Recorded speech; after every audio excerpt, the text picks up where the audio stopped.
Hello friends, स्वागत है आपका बहुत बहुत गतिमान IQ स्टडी चैनल पर।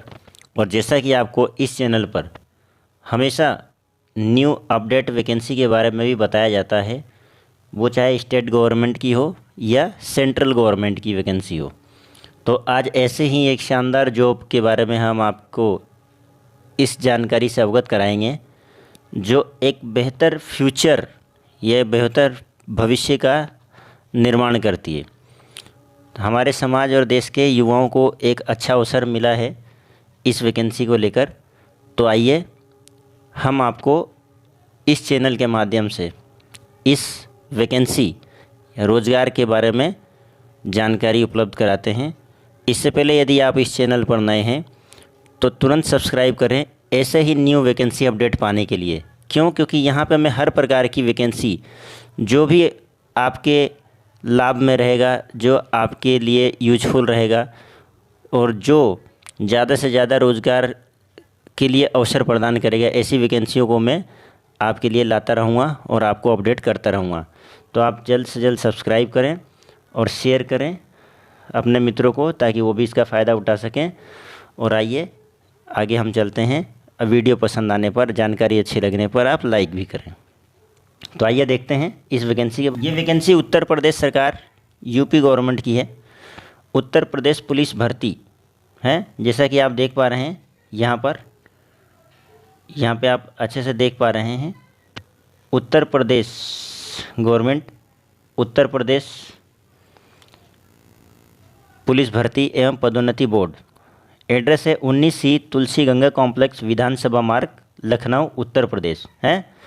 ये आपको पिन कोड दिया हुआ है 226001। सूचना विज्ञप्ति। अब इसमें पुरुषों एवं महिलाओं के लिए, यानी इसमें फीमेल भी आवेदन कर सकती हैं और मेन भी आवेदन कर सकते हैं। मेल और फीमेल दोनों के लिए वैकेंसी रहेगी।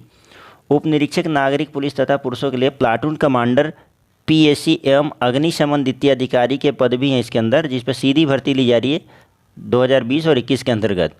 देखिए आप यहाँ पे ध्यान से, इसमें आपको रोज़गार संख्या भी दी गई है। ये दिया गया है आपका यहाँ पर, ये दिया गया है PRPB 223V2020 है। और दिनांक देखिए आप, इसका दिनांक है फरवरी, ये पब्लिश होने की डेट है फरवरी 2021, ये पब्लिश होने की डेट है। इसके बाद आप पहला पॉइंट देखिए, इसमें यहाँ पे सीधे सीधे दिया गया है, पुलिस महानिदेशक उत्तर प्रदेश लखनऊ द्वारा प्रेषित अधिचायन एवं पत्र संख्या दिया गया है ये। और दिनांक देखिए आप 5/8/2020 अंतर्गत ये पब्लिश हुआ है। और ये जितने भी दिखाए गए आपको यहाँ पर डेट के आधार पर उत्तर प्रदेश पुलिस में, यानी इनका जो भी यहाँ पे मानक मापदंड है उसके अनुसार उप निरीक्षक नागरिक पुलिस प्लाटून कमांडर के द्वारा ये वेतनमान दे दिया है। पे 9300 बैंड से 34,800 व ग्रेड पे 4200, यानी आपके अगर 7वें वेतन आयोग के हिसाब से बात करें तो 6 पे कमीशन के अंतर्गत बैठेगी ये वैकेंसी। इसमें क्रमशः 9027 और एक है 484 एवं 23 अर्थात कुल 9534 रिक्त पद हैं। ठीक है, जैसा कि आपको मैंने अभी बताया, यहाँ पे उप निरीक्षक नागरिक पुलिस और फिर ये प्लाटून कमांडर और ये अधिकारी, ये 3 ही पद हैं। तो जिसमें उप निरीक्षक के पद तो 9027 हैं इसमें, यानी सब इंस्पेक्टर बोलते हैं जिसको हम, 2 स्टार। और उसके बाद देखिए आप प्लाटून कमांडर के 484 और PSC एवं अग्निशमन द्वितीय अधिकारी जो हैं उनके 23, यानी 3 भागों में इस वैकेंसी को दिखाया गया है, जो टोटल 9534 रिक्त पद हैं, जिनके लिए श्रेणीवार विवरण निम्नतः है। और इसको भरने के लिए पुरुष और महिला अभ्यर्थी से, जिसमें से महिला अभ्यर्थी केवल उप निरीक्षक नागरिक पुलिस के पद हेतु ही ऑनलाइन आमंत्रित करें। ये 2 जो पद हैं, प्लाटून कमांडर और PSC एवं अग्निशमन द्वितीय अधिकारी के लिए महिला अभ्यर्थी आवेदन न करें। इसलिए आपके रिलेटिव में या घर में कोई भी हो ऐसी फीमेल जो योग्य हों, योग्यता को पूरी करती हों, तो उन्हें भी आवेदन कराएं आप हैं। और स्वयं भी अगर आप इसके पात्र हैं तो आवेदन करें। आगे देख लेते हैं थोड़ा सा इस वैकेंसी की जानकारी। इस वैकेंसी के बारे में थोड़ा देखते हैं। देखिए ये यहाँ पे दिया है क्लियर कि उप निरीक्षक नागरिक पुलिस के पदों का श्रेणीवार विवरण। अब देखिए आप अनारक्षित जर्नल की पद है, देखिए इसमें यूआर जो है अनरिजर्व 3613 पद हैं। EWS 10% है 902, और उसके बाद अन्य पिछड़ा वर्ग यानी OBC 27% है, जिसकी वैकेंसी देखिए 2437 पद हैं। तो इस तरीके से ये पद आगे की ओर हम देखते हैं, ये देखिए। उसके बाद देखते हैं आपके ये अनुसूचित जाति यानी SC 1895 भारी पद है भाई, और अनुसूचित जनजाति ST 2% है, 180 पद हैं इसमें खाली इनके लिए। तो आप संपूर्ण वैकेंसी का विवरण देखेंगे तो ये आपको यहाँ पे 9027 वैकेंसी दिखाई जा रही है टोटल। आगे चलिए, आगे देखते हैं सीधी भर्ती द्वारा भरे जाने वाले पदों के सापेक्ष क्षैतिज आरक्षण का प्रतिशत है।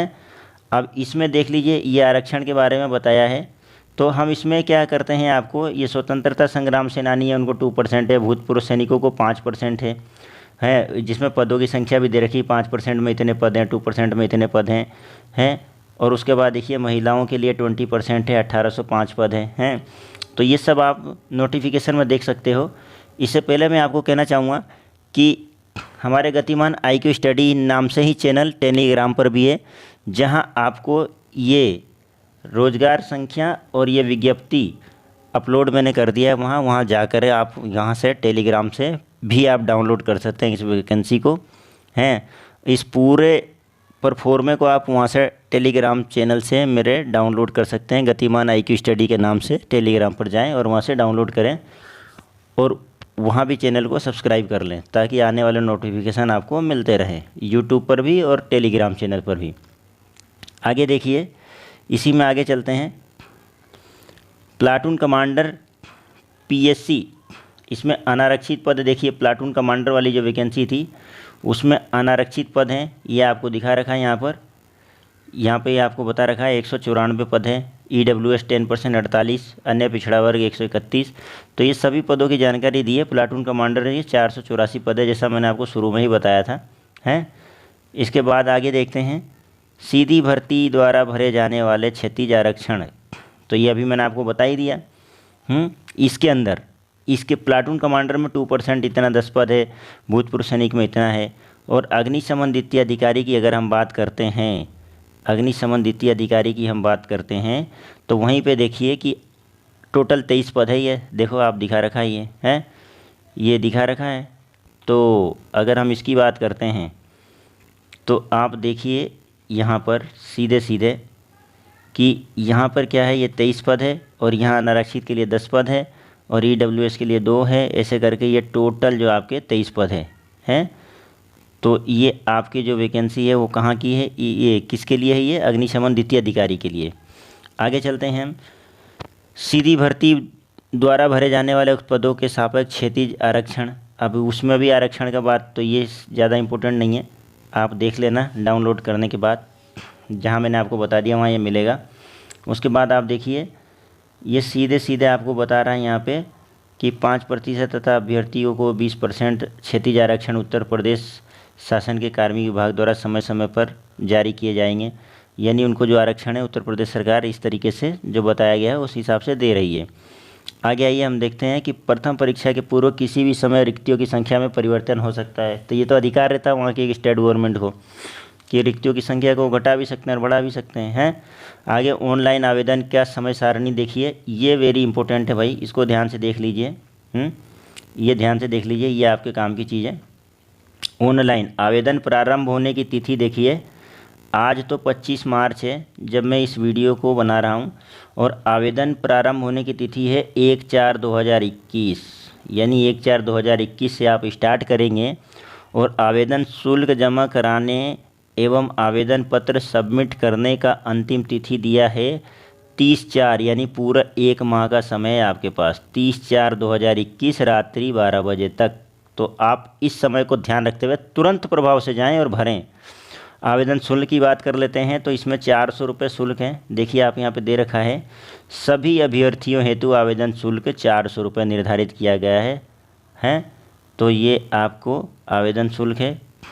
आगे देखिए अर्हताएँ। अब अर्हताएँ में यानी योग्यताएँ क्या होनी चाहिए इनकी, यानी क्या फिक्स किया गया इसके लिए कि देखिए आप यहाँ पे सीधे सीधे बता रखा है कि भारत का नागरिक हो, तिब्बती शरणार्थी हो, जो भारत में स्थायी निवास के अभिप्राय से 1 जनवरी 1962 के पूर्व भारत आया हो, वो भी मान्य होंगे। भारतीय मूल का ऐसा व्यक्ति हो जिसने भारत में स्थायी निवास के अभिप्राय से पाकिस्तान, म्यांमार, श्रीलंका एवं किसी पूर्व अफ्रीका देश Kenya, Uganda, United Republic of Tanzania से प्रव्रजन हो। तो ये कंडीशन है राष्ट्रीयता के आधार पर हैं, जो आप देख चुके हैं, मैंने आपको बता दिया है। आगे देखेंगे हम इसी और टिप्पणी में देखिए कि ऐसे अभ्यर्थियों को जिसके मामले में पात्रता प्रमाण पत्र आवश्यक होगा उन्हें जारी किया गया हो तो और न देने से इनकार किया गया हो, किसी पात्र या साक्षात्कार में सम्मिलित किया जा सकता है हैं। तो आप इसको देखें अच्छे से और डाउनलोड करने के बाद आप इसको पढ़ें। मिलेगा ये कहाँ से आपको मैंने बता ही रखा, आप चाहें तो इसमें भी स्किप कर करके देख सकते हैं आगे बढ़ा के हैं। अब शैक्षिक अर्हता की बात हम करें, अगर शैक्षिक अर्हता की बात यदि हम करें तो यहाँ पे देखिए आप शैक्षिक अर्हता उप निरीक्षक, नागरिक पुलिस एवं प्लाटून कमांडर पीएसी पद के लिए, इनके लिए देखिए भारत में विधि द्वारा स्थापित किसी भी विश्वविद्यालय से स्नातक की उपाधि, केवल स्नातक चाहिए या समकक्ष मान्यता प्राप्त अर्हता। ये तो केवल यानी आप ग्रेजुएट हों, कहने का ये तात्पर्य इनका, किसी भी मान्यता प्राप्त विश्वविद्यालय से।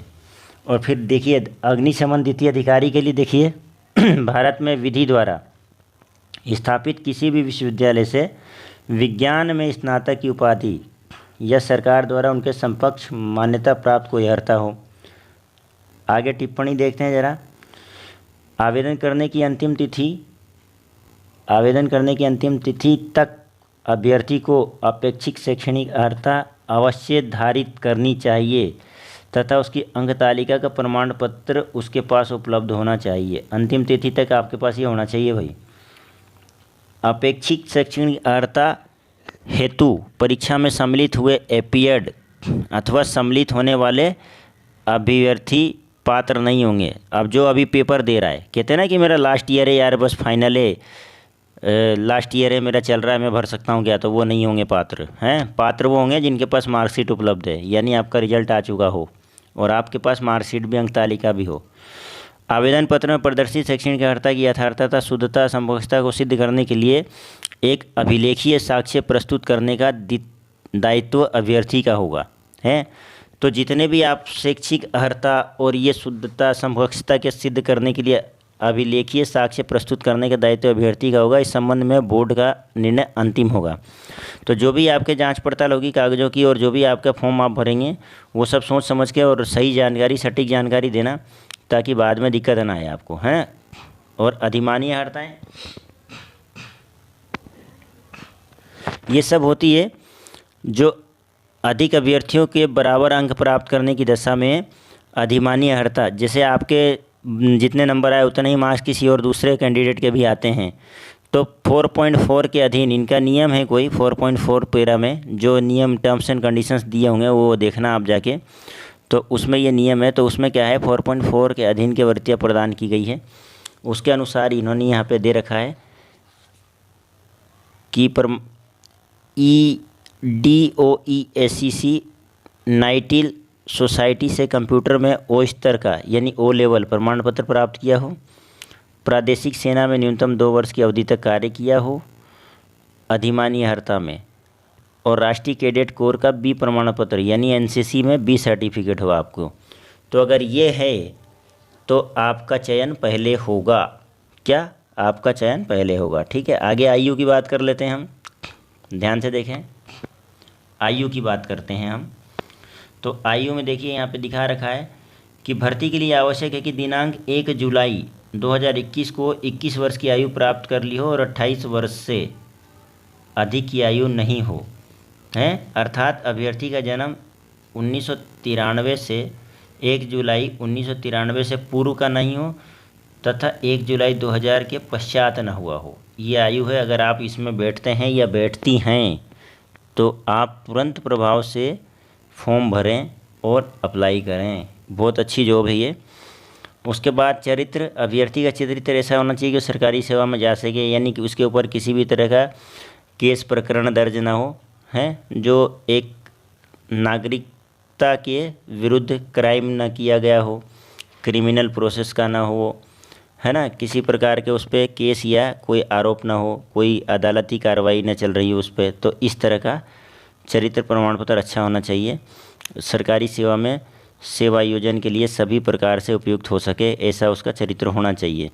वैवाहिक परिस्थिति में कहा गया है कि सेवा में किसी पद की नियुक्ति के लिए पुरुष एवं महिला अभ्यर्थी पात्र नहीं होगा।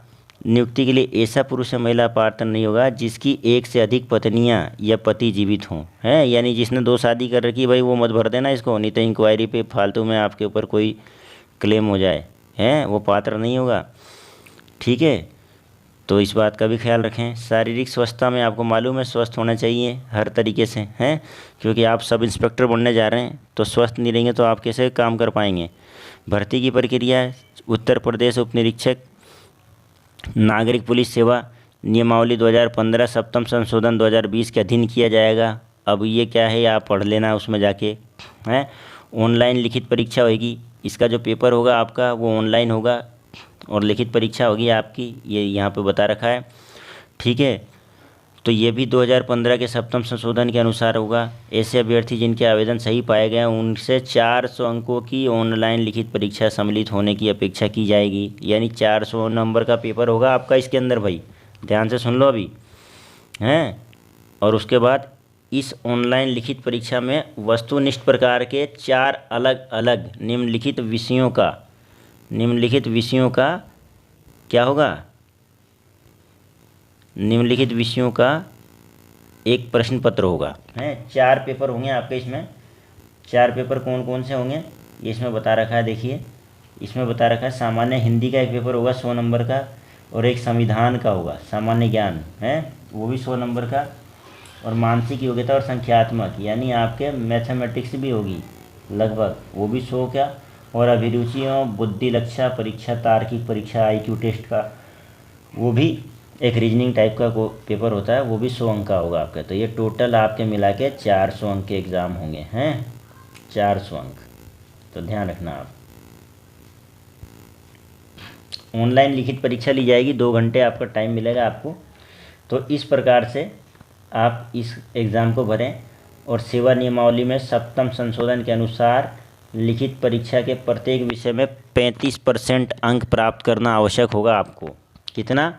35% अंक, 35% अंक, कुल 50%, और कुल 50% अंक में प्राप्त करने में विफल रहने वाले अभ्यर्थी भर्ती के लिए पात्र नहीं होंगे। तो कहने का ये तात्पर्य है कि परीक्षा के प्रत्येक विषय में जितने भी आपके मतलब अभी 4 विषय का पेपर है आपका, तो हर विषय में आपके 35% से कम नंबर नहीं होना चाहिए, और सबको जोड़ने के बाद ये 50% अंक आने चाहिए आपके, तब जाके आप भर्ती के लिए आगे चयनित किए जाएंगे। यानी जो भी आपकी फिजिकल टेस्ट होंगे ये रिटन टेस्ट के बाद तभी होंगे जब आपका टोटल 50 के ऊपर जाएगा, और पर सब्जेक्ट में 35% से ऊपर होना चाहिए। तो आगे चलते हैं। इस प्रकार से आप देखिए ऑनलाइन लिखित परीक्षा का पाठ्यक्रम परिशिष्ट 1 पर है, और ये अभिलेखों की संविया एवं शारीरिक मानक परीक्षा समीक्षा जो आपका फिजिकल टेस्ट होगा उसके बारे में बताया गया है। तो आइए देख लेते हैं। देखिए, पुरुषों हेतु ऊंचाई, एक सामान्य वर्ग का या अन्य पिछड़े वर्ग या अनुसूचित जाति अभ्यर्थियों के लिए न्यूनतम ऊंचाई कितना दे रखा है, इसने सबके लिए कह दिया भाई, इधर सामान्य हो या अन्य पिछड़ा वर्ग हो, अनुसूचित जाति अभ्यर्थियों के लिए न्यूनतम ऊंचाई 168 सेंटीमीटर है। और 2 में ये कह रहा है कि अनुसूचित जनजाति के अभ्यर्थियों के लिए ऊंचाई 160 सेंटीमीटर है। अनुसूचित जनजाति की बात कर रहा है, यानी ST की बात कर रहा है, उनकी ऊंचाई 160 सेंटीमीटर रख दी इन्होंने।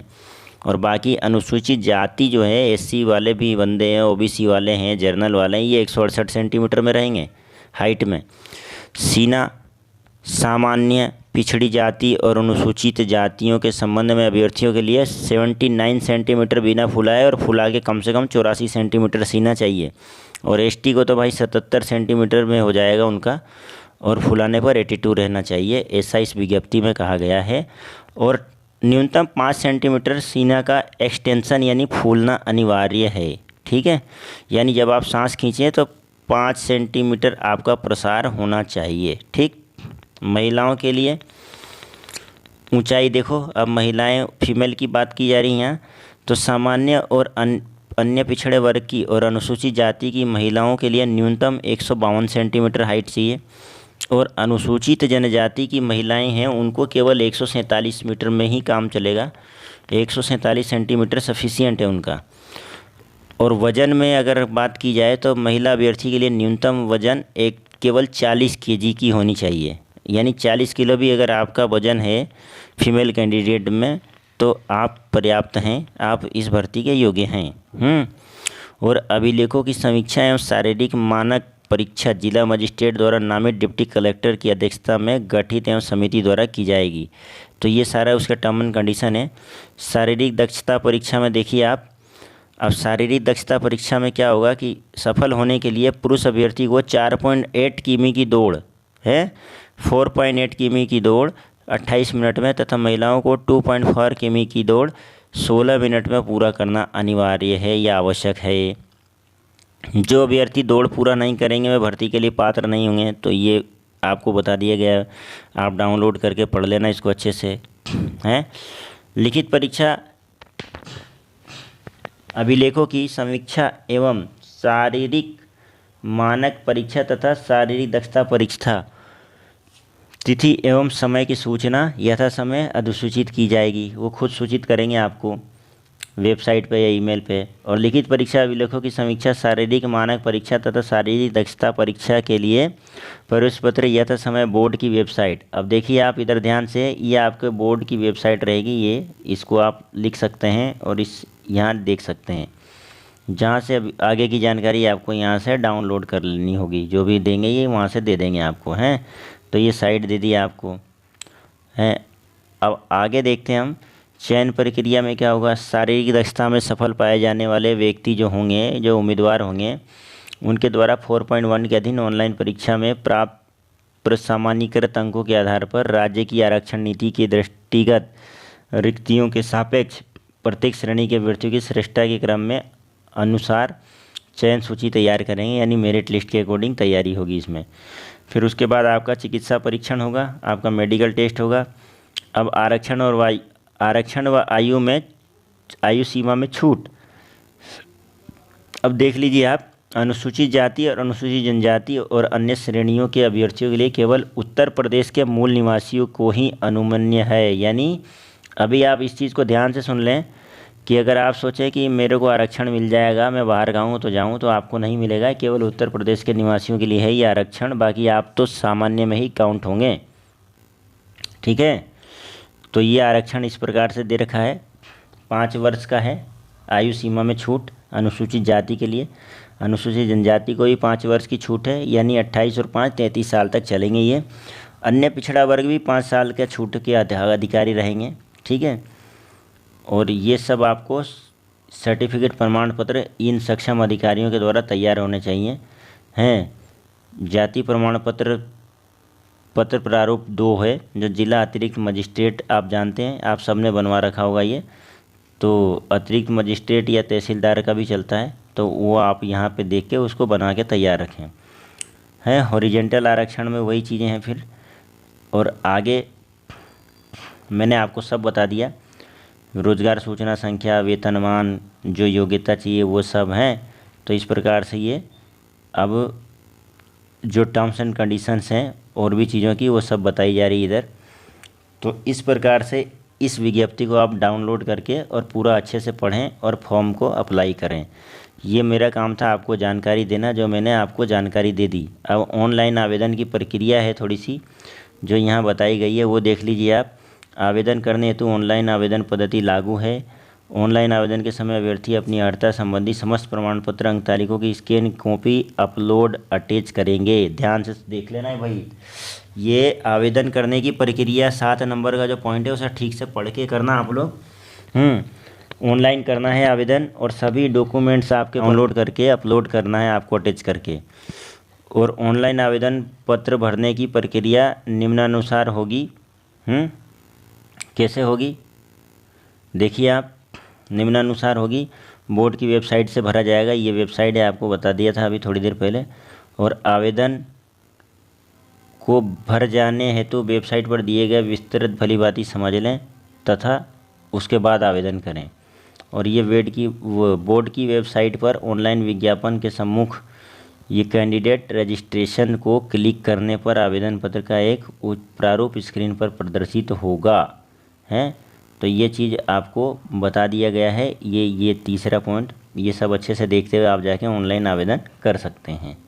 ठीक है, इसी के साथ आप प्रिंट करके जब आपका फॉर्म सबमिट हो जाए, आप फॉर्म भर लें, तो उसका प्रिंट आउट निकाल के, 2 प्रिंट आउट निकाल के रखें अपने पास आप। एक तो अपने डॉक्यूमेंट में सेफ रखें, जो हमेशा आप उसको निकालें नहीं, छेड़ें नहीं, और दूसरा अपने पास बाहर रखें, जो कभी भी ज़रूरत पड़े तो आप लेके जा सकें और देख सकें। क्योंकि एक निकालेंगे और हो सकता है मिस हो गया तो फिर आपको परेशानी उठानी पड़ती है। इसलिए जब भी प्रिंट आउट निकालें किसी भी फॉर्म का या प्रवेश पत्र का, एंट्री कार्ड का, तो 2 निकलवा लिया करिए, इससे आपको सेफ्टी रहेगी हैं। इस प्रकार से इस वैकेंसी को आप ये शुल्क भुगतान की जो कंडीशन, द्वितीय चरण का शुल्क भुगतान दिया है इसने है। और इधर आपको प्रथम चरण में बताया था कि 400 रुपये बता रहा है वो ऑनलाइन आवेदन फ़ीस इसके अंदर। तो आप उस हिसाब से 400 रुपये आपके आवेदन फ़ीस लगेगी, तो उसको आप लेके जाएं। और जैसे जैसे आपका फॉर्म फिल होएगा, कंप्लीट होएगा, आपको सभी टर्म्स एंड कंडीशन पता चलती रहेगी। और जो आप फ़ोटो लगाएंगे वो चेहरे का एकदम छवि स्पष्ट दिखाई देना चाहिए। चश्मा टोपी नहीं लगाएं आप फ़ोटो खींचते वक्त, और 6 महीने के भीतर का फ़ोटो लगाएं आप हैं, ये ध्यान रखें। आगे आवेदन प्रक्रिया के लिए अन्य महत्वपूर्ण बिंदु, जो अभ्यर्थी आवेदन के समय किसी शासकीय सेवा में यदि हैं, जैसे आप पहले से जॉब में हो, तो आवेदन करने से पूर्व अपने नियोक्ता द्वारा निर्गत अनापत्ति प्रमाण पत्र यानी नॉट ऑब्जेक्शन सर्टिफिकेट एनओसी प्राप्त कर लें हैं। अभ्यर्थी आवेदन पत्र की यथार्थता और पूर्णता के लिए व्यक्तिगत रूप से अकेले ही उत्तरदायी होगा। तो ये सब टर्म एंड कंडीशन है, आप डाउनलोड करके अच्छे से पढ़ के उसके बाद इसको भरें। और ऑनलाइन लिखित परीक्षा का पाठ्यक्रम आपका ये दिखा रखा है यहाँ पर, इनको देखें आप। आपका 4 सब्जेक्ट है, सामान्य हिंदी, मूल संविधान, संख्यात्मक और मानसिक योग्यता परीक्षा और मानसिक अभिरुचि हैं। तो इन सबको 400 नंबर के आपके पेपर होंगे। ये सब आपको मैंने बता दिया, यहाँ पे पूरी जानकारी दे दी।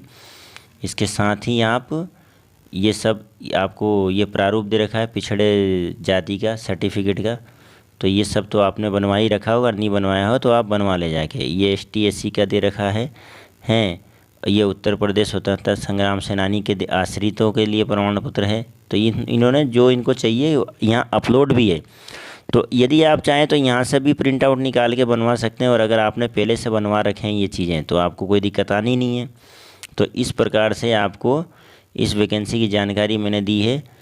ये देखिए आप, स्व घोषणा पत्र भी है एक इसमें। आर्थिक रूप से कमज़ोर वर्ग के लाभार्थी, जो आर्थिक इकोनॉमिक कंडीशन से जो BPL वगैरह में आते हैं, उनके लिए घोषणा पत्र है। स्वयं घोषणा यानी स्वयं भर के चला जाए, इसको किसी से प्रमाणित कराने की ज़रूरत नहीं है हैं।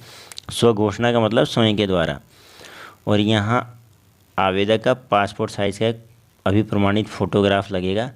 ठीक है, ये तो वो है आपका जो सर्टिफिकेट वगैरह बनता है ना, उत्तर प्रदेश कार्यालय का नाम। तो ये सब आपको जाति सर्टिफिकेट, आर्थिक रूप से कमज़ोर वाले सर्टिफिकेट, ये परिसंपत्ति वाले प्रमाण पत्र वाले सर्टिफिकेटों का है। तो ये उनका है। अगर बनाएंगे तो इसमें फ़ोटो का भी दे रखा है जगह, इसलिए मैंने बोला था अभी थोड़ी देर पहले। बाकी किसी में है किसी में नहीं है, लेकिन फ़ोटो तो लगभग सब में लगता है। तो इस तरह से आप ये कंप्लीट करते हुए इस फॉर्म को तुरंत भरें और एक अच्छी शानदार जॉब पुलिस डिपार्टमेंट के अंदर सब इंस्पेक्टर उप निरीक्षक की पोस्ट को हासिल करें, मेहनत करें और एक बेहतर भविष्य का निर्माण करें हैं। तो आप जाइए और तुरंत फॉर्म भरिए। अगर आपको ये जानकारी अच्छी लगी है तो चैनल को सब्सक्राइब करें, शेयर करें और लाइक करें। और मिलते हैं ऐसे ही न्यू अपडेट गवर्नमेंट वैकेंसी आपके लिए लाते रहेंगे। तो मिलते हैं नेक्स्ट वीडियो में नई वैकेंसी के साथ। तब तक के लिए जय हिंद।